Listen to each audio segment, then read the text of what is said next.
Iranians vote for a new president today. This following Ebrahim Raisi's death in a helicopter crash earlier this year. Well, Iranians will be choosing from a tightly controlled group of 4 contestants loyal to the supreme leader Ayatollah Ali Khamenei. As ballots are counted manually, the final result is expected to be announced only in a span of 2 days. The question now is, who will be Iran's pick?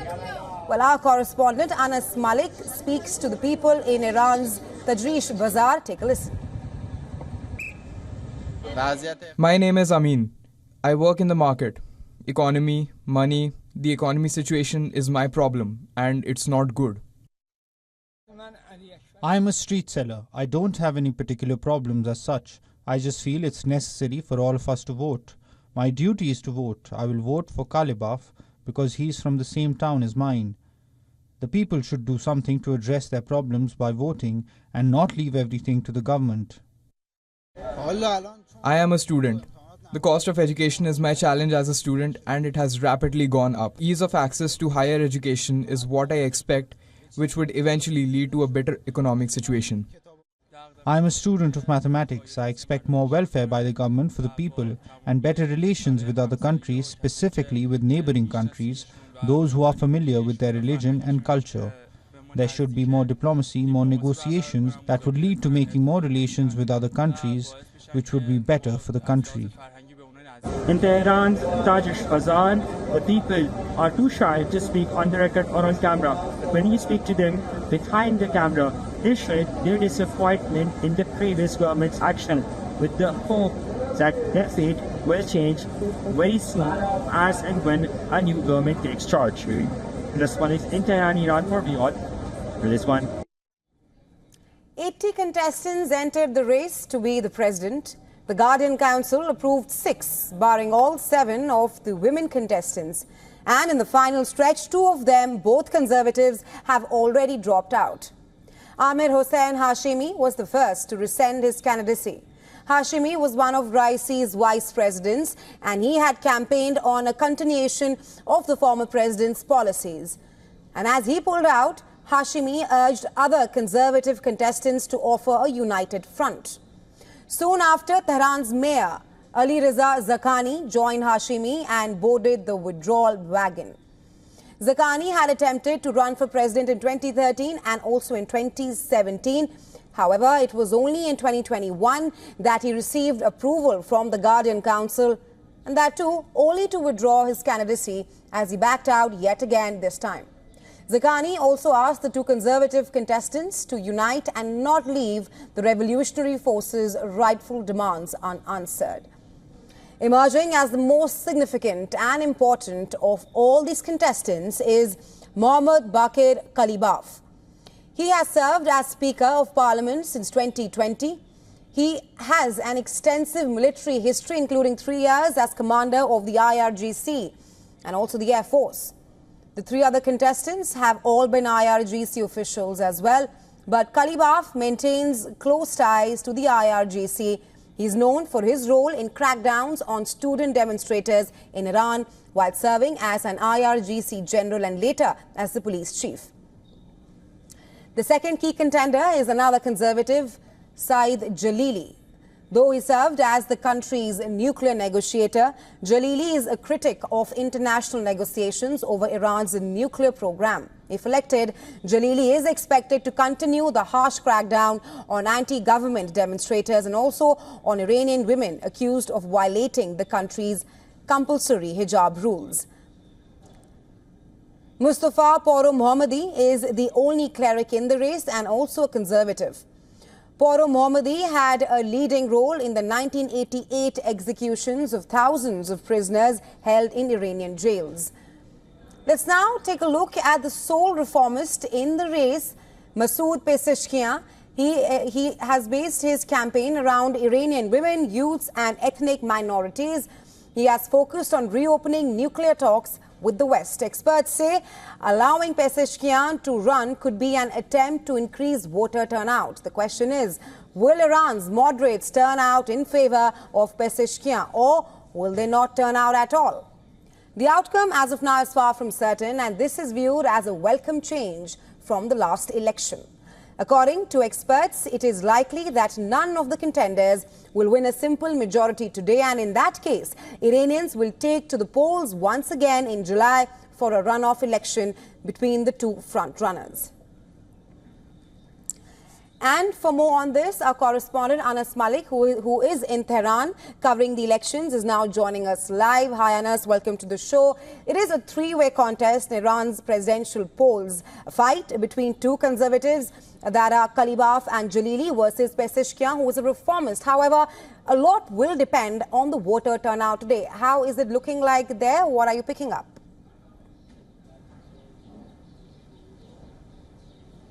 Well, Rahisha, good morning to you and the viewers from here in Tehran. It's roughly 8 a.m. on the dial and the voting has just officially begun here in Tehran. This will go on until 5 p.m. local time with a provision of extension of the voting time. So we would be seeing the voting to last to sometime at least 7 p.m. Local time. That would be around 9 p.m. IST Indian Standard Time. Now I'm standing outside a polling station here in Tehran's 6th district. This polling station is located in the urban area, and this would cater to both men and women. Earlier in the morning, just as we came in before the polling began, we saw a couple of young couples here at the polling station, eagerly waiting to go in as and when the doors would have opened to cast their vote. It's a bit early here on the dial. The weather is expected to be about 37 degrees with the feel of about 39 degrees. It's hot, it's humid, and it's a Friday as well. It's a day off here in Tehran. So the voter turnout is something that would define going forward. The competition is widely splitted or divided between conservatives, because you've got three conservatives running. Muhammad Bakr Kalibaf, who is considered to be very close to the supreme leader. He was the speaker, or he is the speaker of the Legislative Assembly of the Parliament. Then it's Saeed Jalili, who is the former a diplomat and a former deputy foreign minister in 2013, handpicked to be appointed as the deputy foreign minister. And then the third conservative in the race is Mustafa Por Mohammadi. Now, while the odds of Mustafa Por Mohammadi from the conservative side clenching or impacting the polls are lesser, but at the same time he would be that factor to split up votes, because it was expected that Saeed Jalili, who is one of the strong contenders within conservatives, would probably be withdrawing in favor of Muhammad Bakr Kalibaf, but that did not happen. And now, as the polls are ongoing, he cannot withdraw, legally speaking. The fourth, and I think the most important candidate here who can be a dark horse in the race, is Masoud Pezeshkian. Masoud Pezeshkian is from the reformist party. He is considered to be from the left, and in more of the younger lot. His idea of Iran, of how Iran should be, is what resonates. That idea, or as you rightly mentioned there in the read, that allowing Masoud Pezeshkian to be part of the polls means that the Iranian authorities would want more and more voter turnout, and that seems to be the case as well. Not just voter turnout, but in case if how things stand, then Masoud Pezeshkian would be able to give some sort of a close or a tough competition to the conservatives, because given that there is a split mandate within the conservative candidates. Right, Anas, you very well outlined how divisions within the conservatives in Iran has perhaps sharpened the presidential polls there today. But the elections in Iran are also taking place against a very complex background, with Iranians facing the burden of high inflation and crushing economic sanctions by the West. What is the public sentiment like?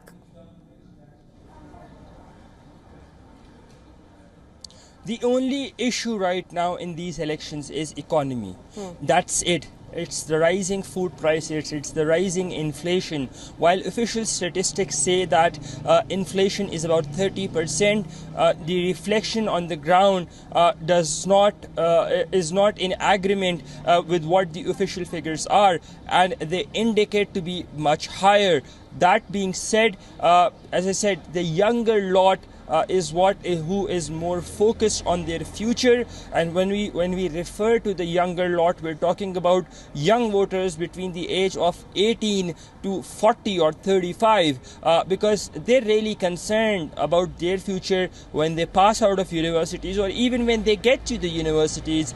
It is the rising debt level for university education, the quality of education, and so on and so forth. There are 61 million voters who will be voting today here in Tehran, here in Iran, pardon me on that, out of which more than 55% are young voters. So that goes on to define the critical importance of the younger lot. And as I said, barely I've seen in the past 24 hours or so since we've been here reporting on the ground, barely we've met any of the within the younger cycle whose idea of Iran does not resonate with the idea with Masoud Pezeshkian is trying to put across to the people. So it is going to be an interesting competition. The economic impact, the heat of it, is something what people face. Yesterday was the debate, overnight was the presidential debate as well. Any mentions on Iran would have a direct bearing, because I'll just quote you an example. Day before, when the US presidential nominee or a candidate in the run, Donald Trump, the former president, when he mentioned Iran day before, yesterday it had a direct impact, and in fact the dollar to Tomat parity, the Tomat dropped further. So that really goes on to explain the direct impact, and the people feeling the heat, and the economy playing that major driving factor in these polls as to whosoever gets to govern and rule Iran. Right, Anas, thank you so much for joining us on the show. We'll of course wait and have to see who will be Iran's next president and who will the voters vote for. We'll of course be tracking the polls with you very closely. Thanks very much for joining us on the show.